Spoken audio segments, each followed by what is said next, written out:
Bonjour, mesdames, mesdemoiselles, messieurs, bonjour, Nabilaï Kamara, depuis Bruxelles, cher compatriote guinéen. Voilà, donc je fais ce direct ce lundi matin, parce que bon, je profite en fait de cette journée fériée, vous voyez, journée fériée en Belgique, et dans beaucoup de pays, disons, européens, n'est-ce pas? Et en fait, il est question de fêter l'armistice, la fin de la Première Guerre mondiale. Alors, cette journée est donc fériée, je dis bien, dans la plupart des pays européens. N'est-ce pas la fin de la Première Guerre mondiale, l'armistice qui a été signé. Alors, bon voilà. Donc, j'en profite maintenant, cher commandant guinéen, pour parler de notre pays, la Guinée. Alors, mon thème, c'est plutôt un thème optimiste, je dirais cela, parce qu'il est question de cette question. Mamadi Doumbouya a-t-il encore de la chance pour devenir héros en Guinée? Parce que quand il a renversé Alpha Condé, il a terrassé Alpha Condé en 2021.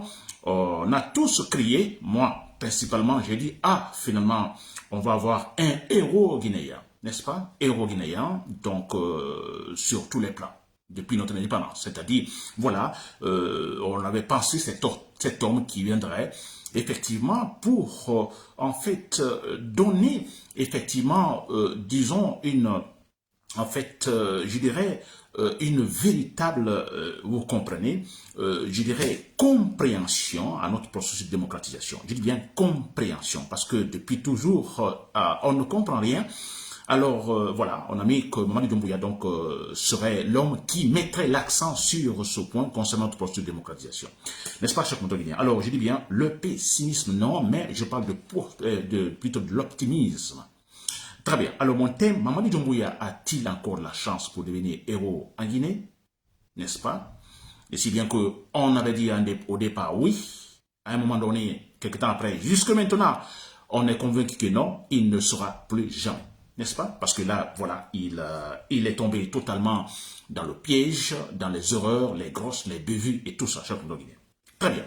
Voilà, c'est mon thème d'information, cher compatriote guinéen, pour ce matin. Mais avant cela, il faut évoquer ce point. Alors, parce qu'il faut toujours combattre les hypocrites, les traîtres, ça c'est vrai. Alors, chaque fois que nous constatons la présence, disons, des traîtres, des gens qui hier, manifestement, se sont montrés alors, je dirais, hostiles, effectivement, alors aux citoyens venant à l'encontre de la loi suprême, à tous citoyens qui étaient contre le processus démocratique, les gens qui se battaient contre ça, qui aujourd'hui ont changé. Alors, écoutez, il n'y a pas de pitié, nous les dénonçons, nous les critiquons. Ça, c'est vrai. Alors, je vais parler d'ici de Mohamed Traoré. Mohamed Traoré, c'est l'avocat, vous le connaissez, c'est un avocat, cet homme qui, au temps d'Alpha Condé, qu'on lisait beaucoup, c'est vrai, de bonnes analyses par-ci par-là, il est avocat, ça c'est vrai, et c'est vrai, de bonnes tribunes de sa part.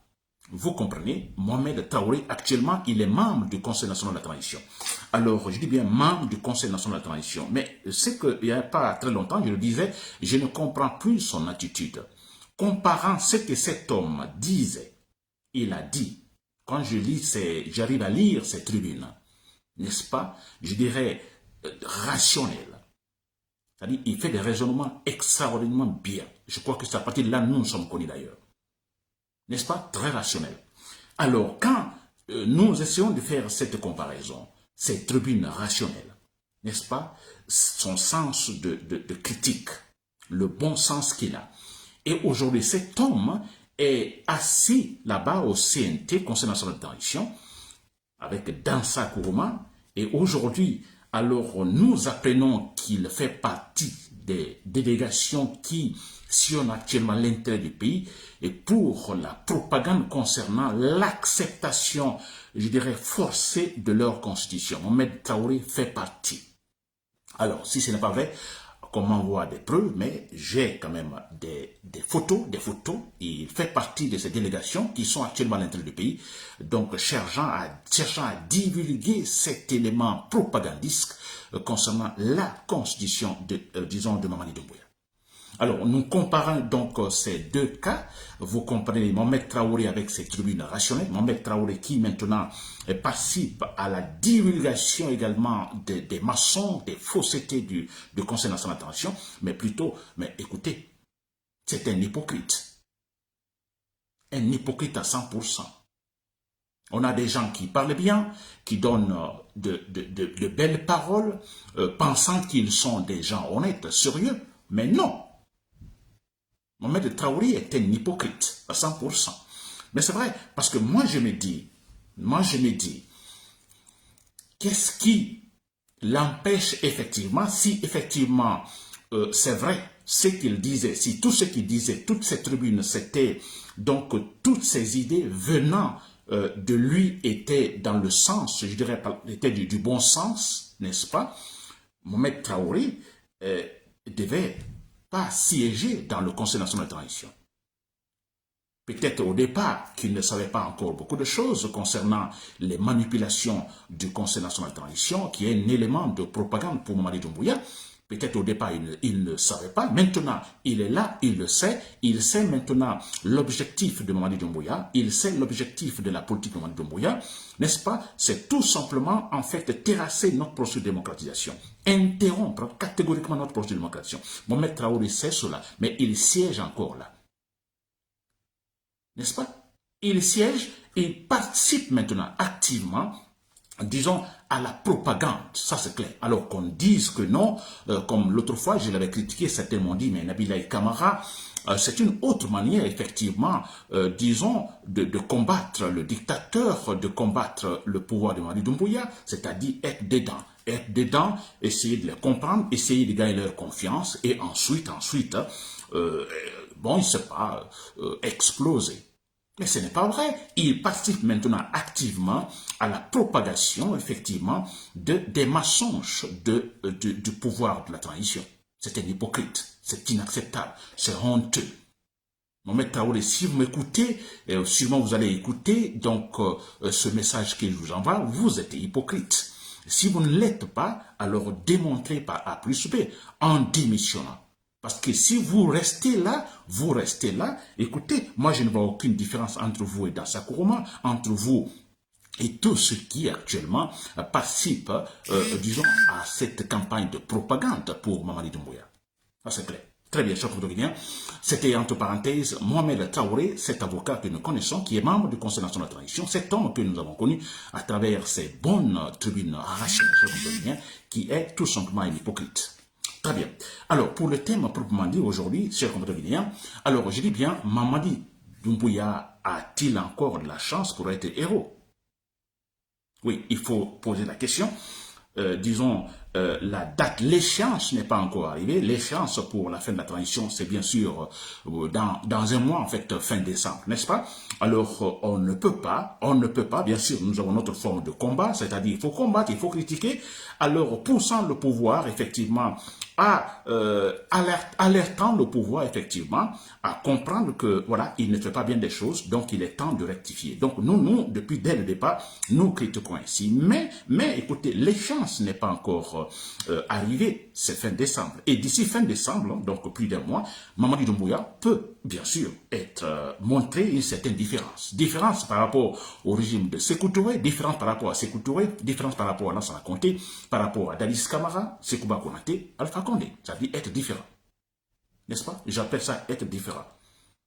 Oui, pour être héros, il faut être différent. Un héros, il ne fait pas comme tout le monde. Il fait quelque chose de différent. Tout le monde s'étonne. C'est ça un héros.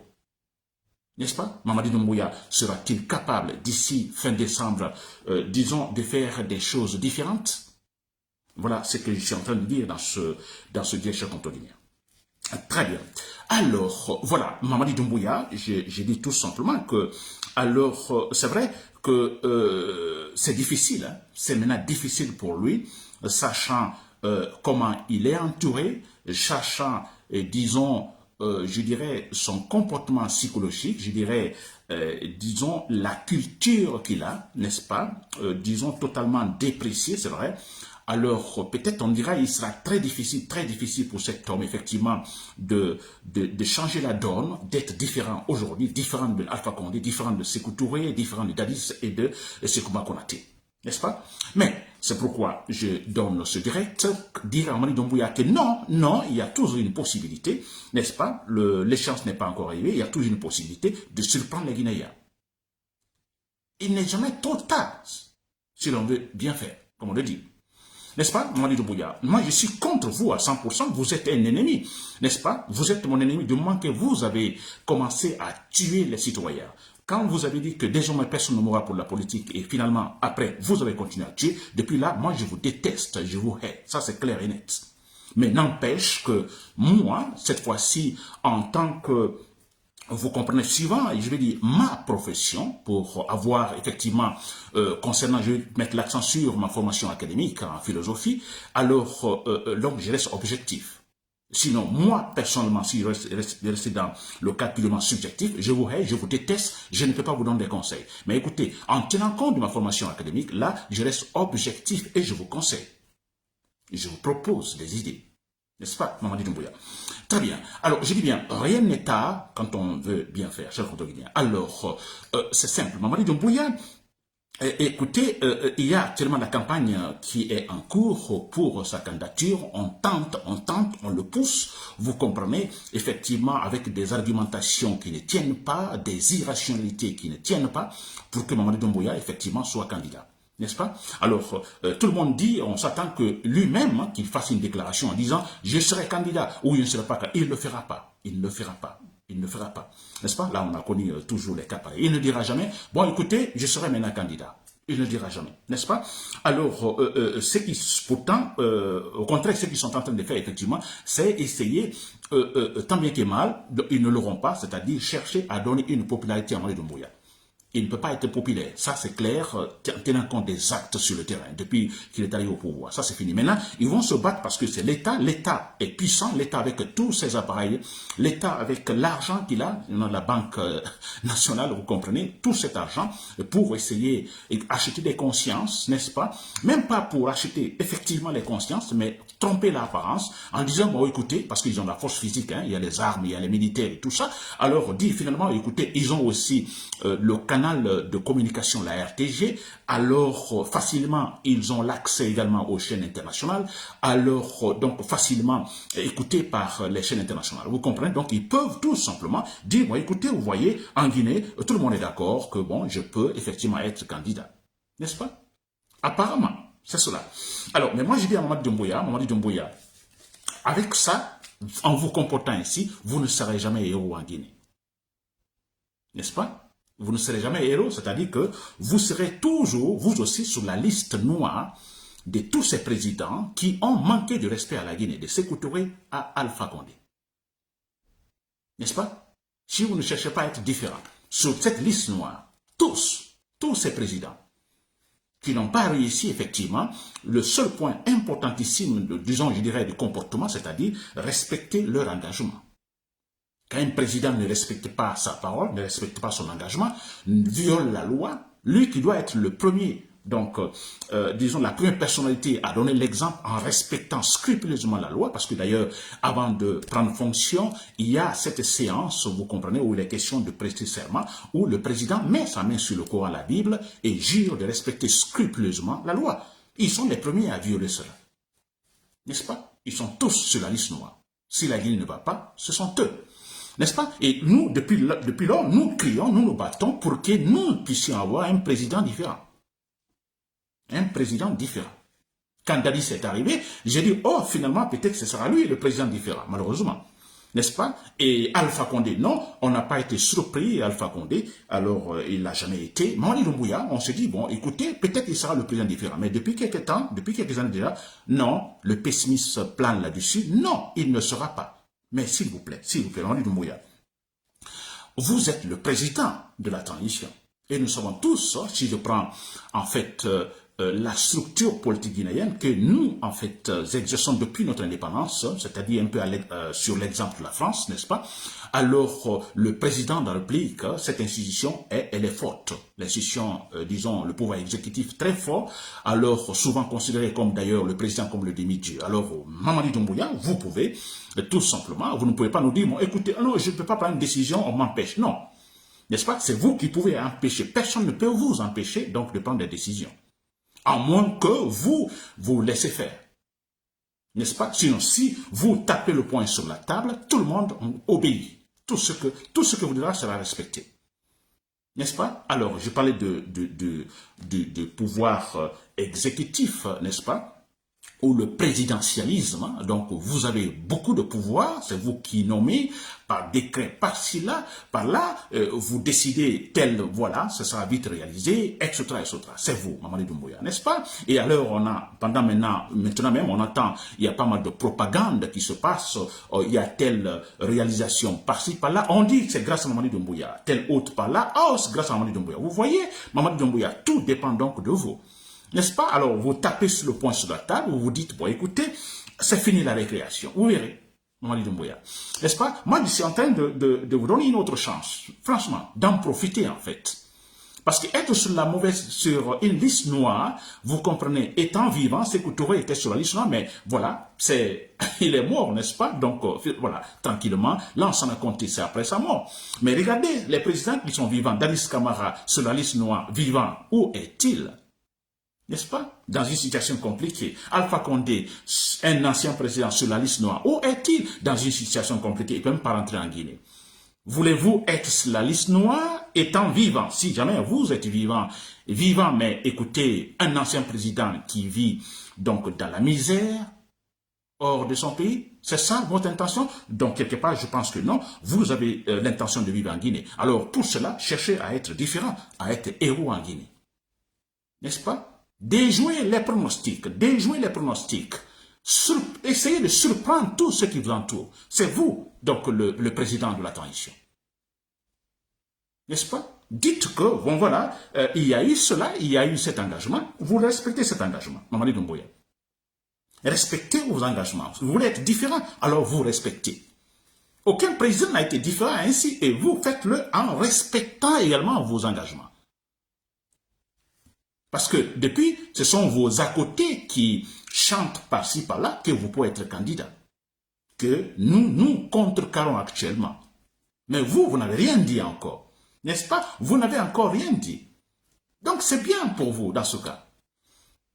Alors si vous dites quelque chose, alors dites carrément que non, nous respectons l'engagement. Je respecte mon engagement. Je suis militaire, comme ça a été dit. Un militaire, il respecte sa parole. Faites-le, Mamadi Doumbouya, vous vous sauvez. Et c'est pas fini. Parce que ce n'est pas fini. Vous voulez être président. Vous voulez diriger la Guinée. Mais je pense que votre position serait encore bien. D'ailleurs, tout récemment, vous avez reçu donc le plus grand grade de la Guinée, général d'armée, je ne sais pas quoi. C'est important, je vais dire pourquoi c'est important, Mamadi Doumbouya. Alors, je dis bien, ce n'est pas fini. Vous acceptez de ne pas vous présenter, c'est-à-dire ne pas vous présenter, faire comme vous l'avez planifié au départ, organiser le terrain, même si on doit dépasser cette année, mais dépasser cette année, moyennant en fait également un autre engagement. Cette fois-ci, très pratique. Discours public, que vous ne serez pas candidat, que vous aviez dit que vous respectez cela, vous êtes fini pour la refondation, vous le dites très publiquement. C'est très important. Donc, l'histoire, tout simplement, de travailler le terrain. Là, vous touchez ce qu'on appelle ici la refondation. N'est-ce pas? Parce que la refondation, ce sont des institutions. Quand je parle d'institutions, mais il y a aussi donc le pouvoir exécutif là.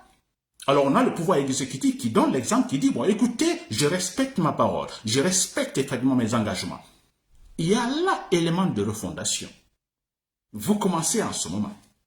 N'est-ce pas, Mamadi Doumbouya? Alors, c'est très simple. Alors, il est question de garantir effectivement les élections, c'est-à-dire, donc il est question d'abord de garantir le fondement politique, ça c'est très important, parce que vous là, vous ne l'avez pas touché. Quand je parle de fondement politique, c'est-à-dire que, alors c'est une référence, un modèle pour tous les Guinéens, une valeur qui est là, alors une valeur à laquelle nous nous référons tous également pour organiser la société guinéenne. N'est-ce pas? Les lois sont respectées. N'est-ce pas? Chaque citoyen, chaque chef joue son rôle. Le président, donc le pouvoir exécutif, le pouvoir législatif, judiciaire, chacun joue son rôle. N'est-ce pas? Vous êtes en train en ce moment de refonder les institutions de la République. Et là, vous organisez des élections libres et transparentes. Sans votre participation, sans votre candidature. Le Mamadi Doumbouya, c'est très simple.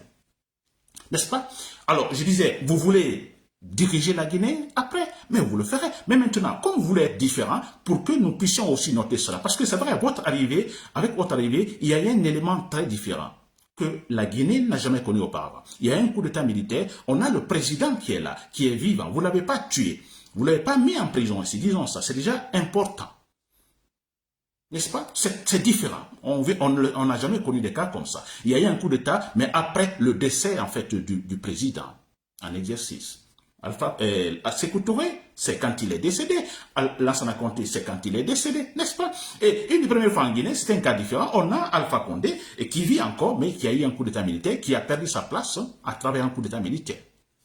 N'est-ce pas, Mamadi Doumbouya? Alors, ce que moi je vous demande, Mamadi Doumbouya, n'est-ce pas? Alors, vous êtes en ce moment avec le grade que vous avez finalement, le général d'armée, vous serez le garant, vous serez l'homme de l'armée républicaine. Ce militaire-là, ça dit quand je dis différent, vous n'avez pas de complexe. Parce que beaucoup ont le complexe. Ah non, j'ai été président, j'ai été le demi-dieu de tous les Guinéens. Comment puis-je me le trouver finalement encore au camp avec des militaires? Non, monsieur, vous serez toujours là, cette fois-ci, vous voyez, avec ce grade que vous avez, à la tête de l'armée guinéenne, à la tête de l'armée républicaine. C'est une sorte de garant, c'est une sorte de socle. Le président civil qui est là, il sait que voilà, on a un président Mamadi Doumbouya de la transition qui a organisé tout ça, qui a accepté de ne pas se présenter aux élections, qui est là. Vous comprenez? Donc vous êtes là comme une sorte de contre-pouvoir ou une sorte de pouvoir intimidatoire. En plus donc de la présence de cette armée républicaine, à la tête de cette armée républicaine. Vous verrez, alors vous organisez tout, on a un président qui vient, les élections sont organisées, on a un président civil qui est élu, n'est-ce pas? Et puis voilà, les choses se passent bien. Maintenant, vous, Mamadi Doumbouya, vous voulez être président, alors après 5 années, parce qu'il faut respecter ton engagement. Tu as dit que tu ne te présentes pas, n'est-ce pas? Tu ne te présentes pas, ni aucun membre du gouvernement. Donc pour les 5 premières années, non. Alors après 5 années, Mamadi Doumbouya, c'est très simple, vous enlevez votre tenue, vous en fait, formez un parti politique ou faites supporter par un parti politique, vous vous présentez aux prochaines élections, après 5 années, bien sûr. Étant différent, déjà héros pour ce que vous avez fait, c'est vrai que vous avez fait beaucoup de mal déjà, beaucoup de mal, c'est vrai, n'est-ce pas? Mais généralement, comme je l'ai dit, je parle cette fois-ci en tenant compte de ma formation en fait académique, donc purement dans l'objectivité. N'est-ce pas? Ça veut dire quoi? Qu'on tiendra compte beaucoup plus du positif que vous ferez que du négatif. N'est-ce pas? On vous prendra sur... par exemple, quand quelqu'un est blessé, n'est-ce pas? On veut l'aider. Écoutez, on ne va pas le prendre. Il est blessé, il est par terre. Blessé gravement, il est par terre. Si vous voulez l'aider, allez-vous le prendre sur la partie blessée où il y a la plaie? Non, vous le prenez par la partie qui est... en fait, voilà, qui n'est pas blessé, qui ne fait pas mal. Mais si vous le prenez sur la partie où il y a la plaie, vous ne voulez pas l'aider. N'est-ce pas? Alors, je crois, quand je parle de l'objectivité, alors il sera question tout simplement de voir Mamadi Doumbouya, son côté positif, ce qu'il a fait de positif. N'est-ce pas? Mamadi Doumbouya, 5 années après, vous vous présentez avec un parti politique, je vous assure, mais très clairement, mais il n'y aura même pas de surprise. La majorité, la grande majorité, à 99,49% des Guinéens voteront pour vous. Pour 2 mandats présidentiels. Et si vous faites ça, franchement, je vous dis, la Guinée aura réussi ce qu'on appelle à implanter sa structure politique, solide et consolidée. Clair, comme ça a été au cas de Ghana. Mais c'est clair. Aucun président qui viendra ne pourra blaguer. Sachant que Mamadi Doumbouya, cet homme, a donné l'exemple. Il a été différent. Il est au camp, il est encore militaire, sans complexe, rien. Il est à la tête de la force, disons, de l'armée républicaine, jusqu'à sa retraite, cher compatriote guinéen. N'est-ce pas? Très bien. Alors, donc, la question, Mamadi Doumbouya a-t-il encore la chance pour devenir héros en Guinée? Moi, je dis oui. Je réponds par oui. Je réponds par oui, cher compatriote guinéen. N'est-ce pas? Là-bas, dans le camp de Mamadi Doumbouya, on est encore à quelques semaines, donc la fin de cette année. Alors, Mamadi Doumbouya ne s'est jamais prononcé là-dessus. Ce sont ses à côté qui se prononcent, qui s'y prononcent. Alors, nous pensons que Mamadi Doumbouya fera la grande différence. Donc, la grande différence vers, disons, cet homme qu'on pourra appeler le héros guinéen, le héros de tous les temps en Guinée. Donc, c'était Nabil Kamara, depuis le CMS pour le coup. Bonne journée.